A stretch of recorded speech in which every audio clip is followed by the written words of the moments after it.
Hey guys, so shocked to be here, and I'm here with Bartholomew, and today I'm finally going to tell you guys Bart's backstory. Since he's the first doll, he kind of gets the first story time, I guess. He's also he has the most filled out story out of everybody, and yes, there's a garden gnome right there. I don't know, my family put it there, and I'm too lazy to move it, so it's just gonna it's our guest for today is the garden gnome. So, just warning you guys, I'm not really a writer. Yeah, that my turtle is making noises, but if you can ignore those weird noises coming from my turtle, then this will be fine. But yeah, I'm not really a writer. I'm more of a visual person, so like I draw and stuff. But when I tried to just tell the backstory for Bart, I was a mess. I just couldn't get anything right, and I would like forget stuff. So I wrote it down. So now that I have it written, it's like I cringe a little bit.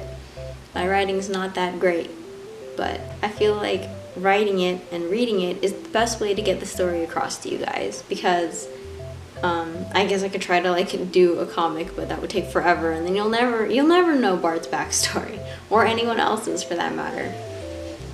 So yeah. This is really awkward and embarrassing, reading my writing, but I'll just do it. It's probably like doing your first video and you're like, oh, this is gonna be really awkward, and then you do it and you're like, oh, okay, it wasn't too bad. Are you ready, Bart? Are you gonna give me some sense of reassurance, buddy? No? Okay. He's like, no, definitely not.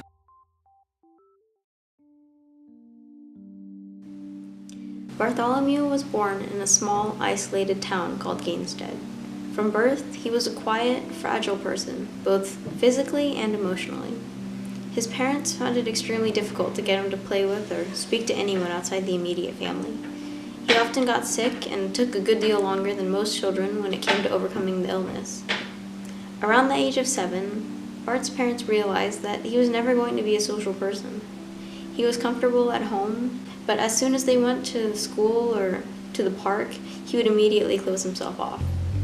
Even though Bart had grown tired of playing with his own shadow, he couldn't bring himself to talk to other kids, or respond to them when they happened to reach out to him. So instead, Bart put all of his energy into academics. If he couldn't be social, he hoped that he might be able to win someone over with intelligence. His parents and teachers were pleased that he performed so well on paper, but they continued to worry about his social interactions. As time went on, Bart found that he'd been wrong. Despite being at the top of his class, he only proceeded in further driving a wedge between himself and his peers. The town was a simple place, a population of roughly 5,000 people, and his reputation preceded him. Bart pushed aside the growing sense of unease. He convinced himself that he didn't need friends. He told himself that everyone else was stupid, and the hours that he spent studying were worth far more than whatever time they spent playing games with each other. It wasn't long before the students noticed that Bart wasn't just shy. Instead, he'd grown to be condescending and aloof. Unliked by a majority of the students, and without a single friend, Bart became an easy target for bullying. He lacked the physical strength to fight anyone off, but he was too proud to ask for help. If he surrendered quickly, he figured that his aggressors would get bored, and therefore keep the damage down to a minimum. Despite the concerned looks and questions he received from his parents, Bart refused to give any details about the colorful bruises and scrapes interrupting his otherwise pale skin. Even without telling them, they knew what had happened. But no matter what, Bart always looked at them with a straight face and said, "I'm fine," or "It's nothing." Not wanting to give his parents more opportunities to confront him at home, Bart found himself spending more time at the edge of town. Gainstead existed right on the shadow of an ancient forest. As far as anyone knew, it went on for miles, an endless abyss of tangled trees and fog. Any attempt to fly over it resulted in both the plane and the pilot disappearing forever, and any effort to scout through it on foot reached the same verdict. Those that did come back out of the forest were never the same way, having clearly lost their minds. The forest was a mystery to the world, but because of the strange phenomenon that occurred there, it became a popular place for occult rituals and suicides. To stop people from entering the forest, the government censored all records of it. Eventually, anyone who didn't live in Gainstead believed that it was an urban legend. But that's what Bart liked about this forest. No one really knew anything about it anymore, and no one cared to find out.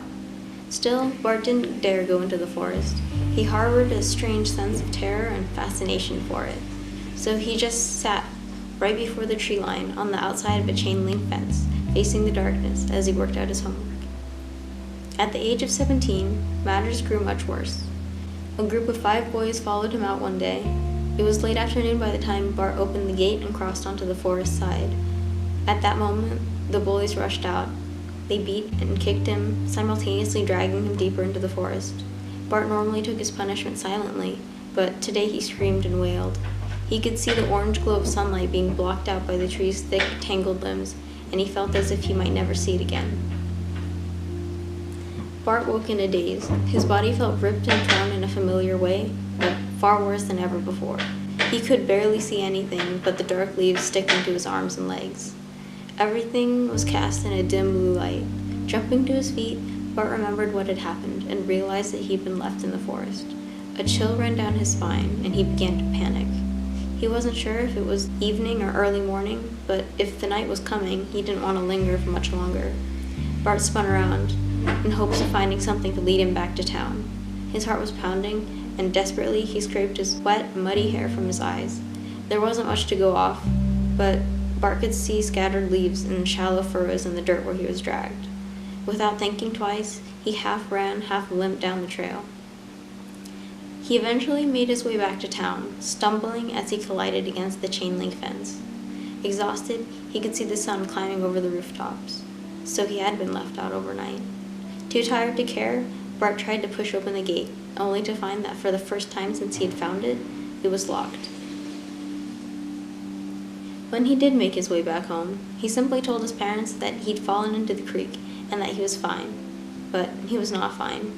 Bart could no longer focus on his homework, and his grades, which had been perfect from the beginning, were falling point by point. He still refused to tell anyone what had really happened, but he flinched when he saw those boys at school, and he had to make an effort not to cry when they picked on him. Bart hated himself for what had happened. He hated himself for being alone and for failing at everything that he thought he was good at. But his mind just wouldn't work anymore. He couldn't shake that feeling of the cold forest floor against his skin, nor could he forget the way the dense air seemed to suffocate him that morning when he woke up on the ground. And then there were those bullies. He never cared much about them before, but now whenever he saw them, he couldn't help but feel that primal urge to run and hide. It had started raining the day Bart failed his chemistry test. A week later, the rain still hadn't stopped. There were flood warnings, and the streets were filled with water. Gainstead became a town of raincoats and umbrellas. On this particular day, Bart had failed a math test. The school day had ended, so, clutching a fistful of red-marked papers, he stood by the window, waiting for the rain to ease up before walking home.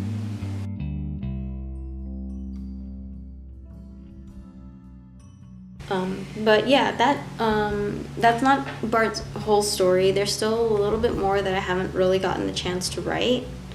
And, it is, one of the most pivotal points in Bart's story. So it would be nice to have it written out. But, I don't really want to write it out right now. And I don't know when I'm going to have time to continue this video. So, I'll just tell you what happens. Alright, we'll try to get this done really quick. So what happens is, it's the end of the day, and Bart is waiting for the chance to go home because it's pouring rain. And as you can probably tell, he's developed anxiety and depression and, I don't know, whatever else is going on. Because he has problems. So, he thinks that he can hear these boys coming around the corner, and he decides that he doesn't want to get caught by them again. So he just leaves school, and he decides to just run home. and it's pouring rain, so it probably wasn't the best choice he could have made, but at this point he doesn't really care. So he's running home, and like, for some reason he thinks that these boys are after him, but they're not. They might, like, he doesn't even know if they are those same boys as before, but he thinks they are. So he's running home, and the path that he takes to go home runs against this. Oh, my phone is on. Ooh. It like runs against this path. There's this pathway, and then on the side there's like, I don't know if you've ever seen them, but they're like these man-made creeks, and then like the walls are cement, and they're kind of like a V shape, and they're flat on the bottom, and they have like water in it, and it's like a drainage type of thing. So there's one of those that goes along the side, and it's like a really, really big, it's like the main drainage thing. It's basically like a river at this point because it's been raining so much. But it's like these huge, steep cement, it's like a huge, steep cement trough. And then in it, there's like a river now, because normally there's like maybe some water and some rocks and stuff. But now it's like a river because of all the rain. And as Bart's running home along this thing, he can like distinctly remember, or not remember, but like he thinks in the back of his mind like how easy it would be just to slip and fall in. And he does, but he doesn't know if he did it on purpose or not anymore. Like, he doesn't know if he threw himself in or if he happened to slip because it's pouring rain. But he does fall in, and he like hits his head on the side of the cement, and he drowns. So not great. But the story doesn't really end there, because remember that forest I was telling you about? Well, somehow his body gets like the drainage thing like kind of goes out of the town, and so it does end up, or it somehow reaches the forest. The water from there somehow gets to the forest, and so Bart's body washes up in the forest. And like I said before, the forest is not like a normal place. It's kind of weird. And the reason why it's weird is because if you can imagine, like, if the human world exists on a plane of existence, then the spirit world also exists on another plane of existence. Like, if you can imagine it like a sheet of paper, and normally those sheets of paper are like parallel, so they don't like intersect. But in the forest, it just so happens that the spirit world intersects with the human world, and they kind of like have this weird effect, which is why like people who get stuck in there like kind of have problems, because it's like a weird mingling of, like, I guess you can consider like the spirit world or like the afterlife or something mixing with the human world, or like living, and it's not good, or at least for people it's not good. So Bart had like a little taste of that earlier, but then when his body ends up in the forest, his like spirit or soul is like kind of now trapped in the same way.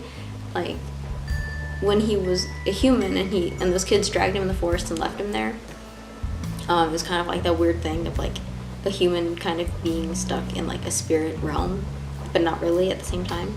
So now, as a ghost or like a dead person, he's now like a spirit trapped in the human world. So it's the other way around.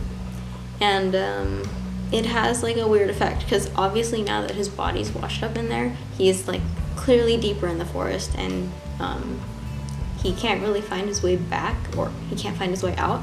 So he kind of just roams the forest as this ghost creature thing. Like, he is a ghost, but he isn't a ghost. Like, especially in the forest, because in the forest he still has like a physical form. So he's technically not really a ghost, but I kind of consider him a ghost still, because he's like basically a ghost, if that makes sense. And yeah, so he is a ghost in the forest, and that's why he looks this way. If you were wondering, that's why his body is all elongated and weird looking, because being a spirit in the forest kind of like I don't know, exaggerates your features. So like he was already very like skinny and lanky, so being in the forest exaggerated that. He always had these like bruises and cuts and things from being bullied, and then obviously the way he died also would have been probably kind of brutal, because he would have tumbled down the side of this cement thing, and then who knows what happened once he hit the water and where the water took him. So he would look very beat up and terrible. And yeah, that also explains why he has horns, because as a spirit, I thought it'd be cool if he had horns, just to differentiate himself even more from like what normal people look like, because normal people don't have horns. So yeah, that's kind of why Bart looks the way he does. And that is what happened. That's Bart's backstory. Those of you you might be curious how this ties in with Seven. Seven is not a ghost, and Seven is not dead. So how does that tie in? Well, I'll have to tell you when I get to telling you guys about Seven's story, because that will tie in with Bart's story, and then Seven's story will tie into Dead Fox's story, and Dead Fox's story ties into Maury's story. It's kind of weird, like they all kind of go in order of everything. So yeah, I hope you enjoyed that. I hope that wasn't too awkward. If you have any questions about Bart that don't correspond with the other characters, because that will be explained in their character stories. But if you have any questions about Bart just on his own as a character by himself, or even as a doll, I guess, feel free to ask and I will answer them. So yeah, I hope you guys enjoyed this. I hope it wasn't too awkward or weird. Bye!